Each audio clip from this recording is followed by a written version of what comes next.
Talvez você nunca tenha escutado falar de Daniel Ek, o fundador do Spotify. Ele iniciou sua trajetória de sucesso com apenas 13 anos de idade, quando ainda morava com os pais, e aos 23 fundava sua própria empresa de streaming de música. No vídeo de hoje, vamos falar sobre essa história de sucesso que revolucionou a forma como escutamos música. Vamos lá! Ek começou a trabalhar ainda adolescente com criação de vídeos. Seu negócio prosperou e de repente ele estava cobrando $5.000 pelos sites que fazia. Seu volume de trabalho aumentou e ele se viu obrigado a formar uma equipe inteira de trabalho. Inevitavelmente, seus pais assistiam a tudo com entusiasmo, mas também com um pouco de preocupação. Ek teve uma passagem pelo Google, mas a falta de um diploma acabou fazendo com que ele fosse dispensado da gigante de tecnologia. A partir de então, ele passou a trabalhar no desenvolvimento de seu próprio mecanismo de busca, mas não obteve muito sucesso ao competir com o Google. Após explorar outras ideias de negócio, aos 23 anos de idade, Daniel teve uma grande virada de sorte ao vender um de seus empreendimentos por cerca de $1 milhão para uma empresa chamada TradeDoubler. Após a venda de seu negócio publicitário por essa incrível cifra, Daniel se apoderou de outra ideia: revolucionar a indústria da música.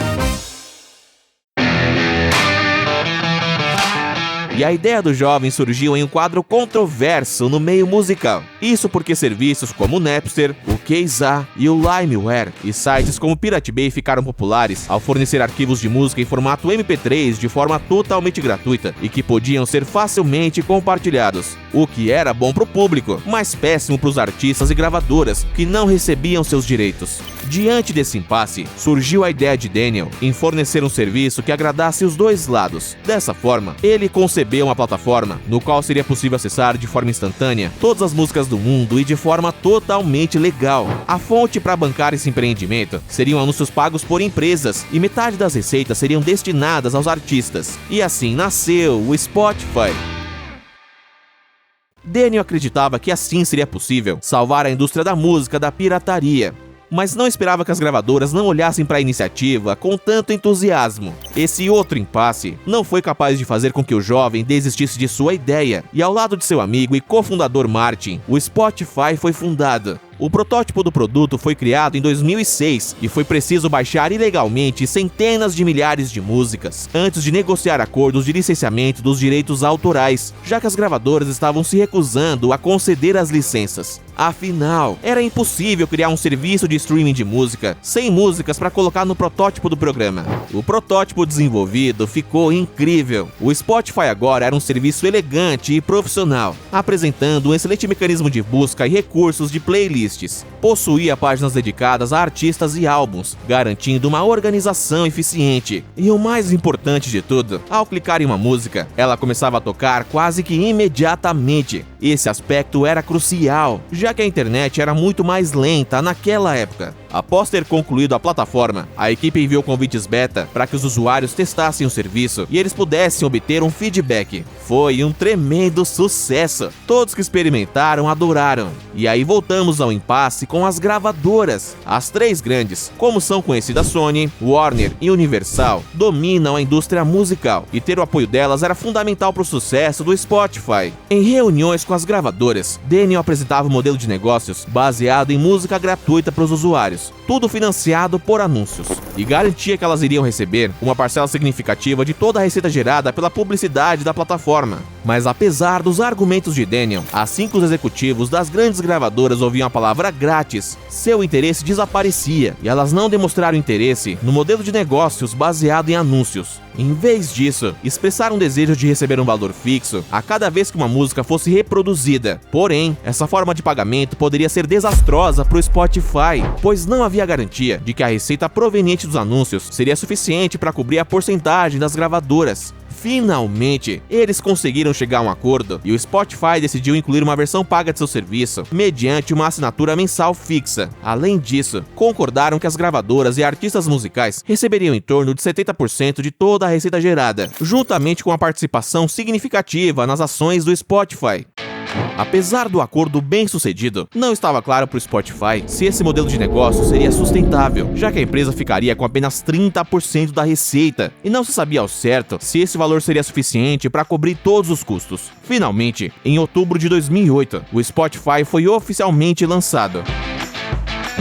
Para a ocasião, a equipe de Daniel realizou um processo chamado A Grande Faxina, no qual removeram todas as músicas pirateadas ilegalmente de seu serviço. Então, a equipe respirou aliviada pensando que seus problemas com a indústria musical finalmente tinham chegado ao fim, mas não foi isso que aconteceu.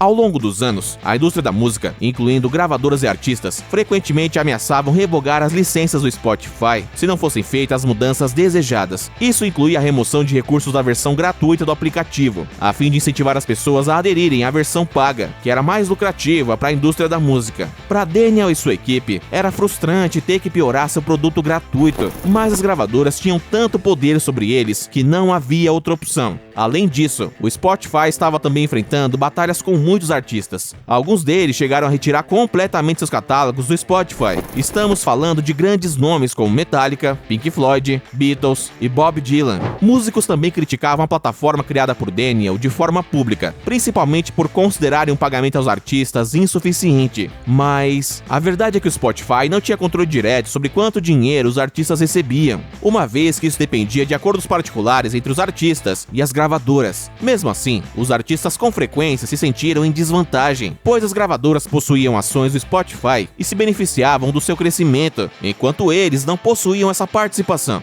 Apesar da insatisfação dos artistas, muitos deles acabavam retornando ao Spotify quando percebiam que era preferível receber pelo menos alguns royalties do que nada. As gravadoras continuavam a abocanhar a maior parte da receita do Spotify, mas Daniel pensou em uma solução.